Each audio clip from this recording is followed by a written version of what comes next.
এরপর চলল আমাদের ফটো সেশন।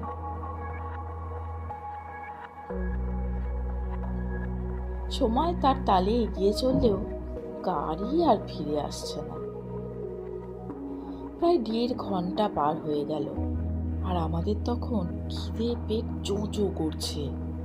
এদিকে ওখানে তখন মেঘ ঢুকে যাওয়ায় সূর্যের আলো ছায়া ঠান্ডাও বেড়ে যাচ্ছে আগের থেকে অনেক বেশি। তাই থাকতে না পেরে আমরা ঠিক করলাম হাঁটা শুরু করি। বাজে একটা সিচুয়েশন যা হয়েছে সেটাও বলে দিচ্ছে। আমাদের এখন কত দূর হাঁটতে হবে আমরা জানি না। ড্রাইভারটা মদ খেয়ে বাজেভাবে চালাচ্ছে। না যে আমরা পুরো থাকুক পর্যন্ত গেলাম না, হচ্ছে ড্রাইভার প্রচন্ড ভাবে মদ খেয়েছিল, মানে স্টেবল না, এরকম করছিল, টলছিল, চালাচ্ছে। রিস্ক আমাদের মনে হয়েছে